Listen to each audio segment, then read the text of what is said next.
Hey guys, Itsisaactech here, and welcome to Techtember. And in honor of this month, a month where so many new products traditionally launch, we're going to be looking back on the history of one of the most iconic and impactful phones ever to be made, the iPhone. Before the iPhone's iconic rise as a global powerhouse, before there were reams of people lining the streets just to be the first to hold the new iPhone, before augmented reality, and a camera that would become legendary, as well as a great many variations later, the iPhone was just an idea, a vision, a phone.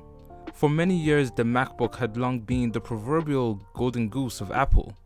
That was until the original iPhone's release back on the 29th of June 2007. It wasn't coming into an empty market, of course, and Apple was not the global powerhouse they are today, with a company market cap of $100 billion compared with the $2 trillion the company is worth now. Yeah, exactly. Apple faced stiff competition from Nokia.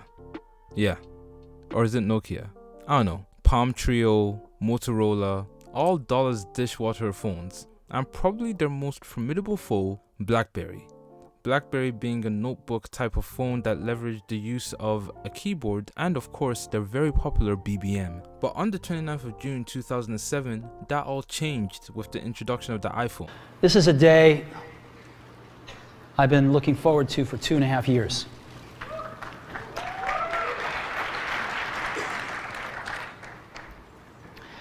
Every once in a while, a revolutionary product comes along that changes everything.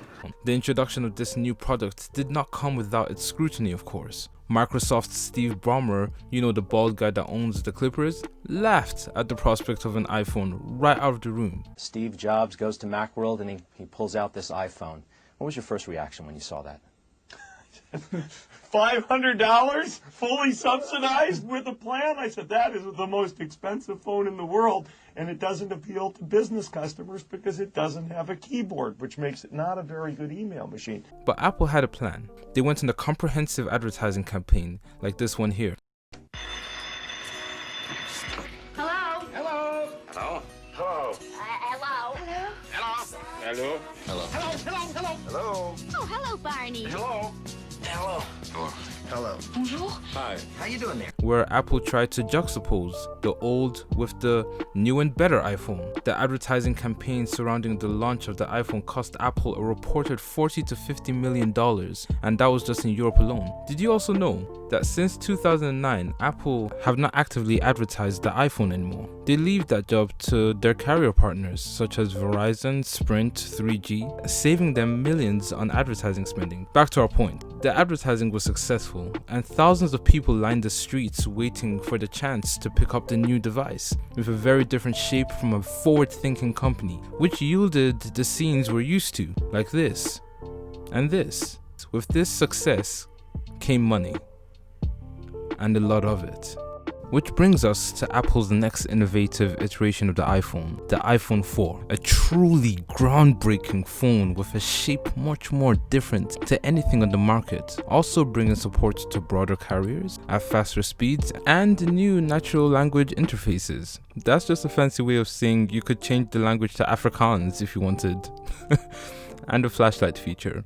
Building on the success of the iPhone 4, with 1.7 units sold, Apple turned their eyes inwards and looked to create the most robust biometric system ever seen on a phone, completely infallible with no glitches. This brings us to the iPhone 5S, boasting a powerful operating system held together by the then new A7 Bionics chip. This was the first time a company would roll out biometrics into the mainstream world of mobile devices. Sure, other companies were first, but they did not do it the best. And as we're used to, Apple are rarely ever first, but boy do they do it the best. In one swoop, the iPhone changed our relationship with passcodes forever. Ask yourselves, how many of you have a passcode you use instead of Touch or Face ID? I'll wait. Anyways, this change would end up being the springboard for functions such as mobile banking and functions like Apple Pay, which require biometric data to verify. Apple would not stop here.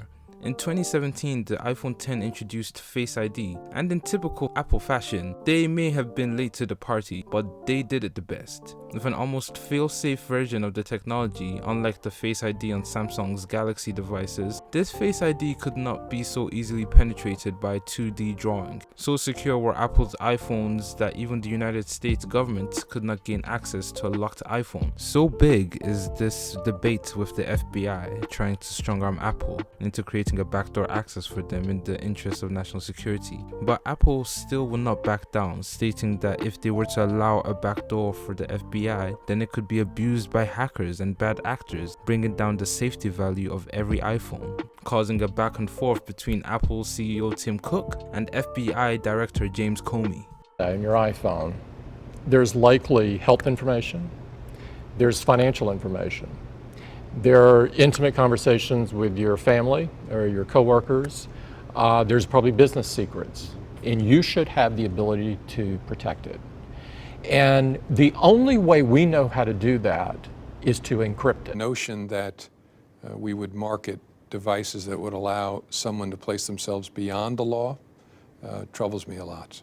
I am a big supporter of the rule of law, but as a country, I don't know why we would want to put people beyond the law. The iPhone's camera has often been regarded as a major reason why it leads the way in phone sales and consumer retention. With over 900 million active iPhones currently in use, many would argue the main reason they use an iPhone, apart from the fact it may be easier to use, the security and the user interface, is because of the camera. With a camera that could rival any smartphone, even some professional cameras, and more importantly looks good on social media, better than any other phone there is. Although there's a common misconception that this is because the iPhone is superior. It's simply because developers only have to create one app to work perfectly for iOS, whereas with Android, with so many devices, it's hard to create a one-size-fits-all. Steve Jobs had a vision. He craved for design perfection. He went keypadless when it wasn't mainstream. He once famously said that consumers don't know what they want. And then he gave us the iPhone. And Tim Cook took away the headphone jack. Either way, the iPhone continues to trailblaze. So from the meek beginnings of the original, to the iPhone 4, to the achievements of the 5S, to standing up to the US government, and now the upcoming iPhone 12. You'd think this would be the peak for the iPhone, but something tells me they're just getting started. It's Itsisaactech, tech tips for you.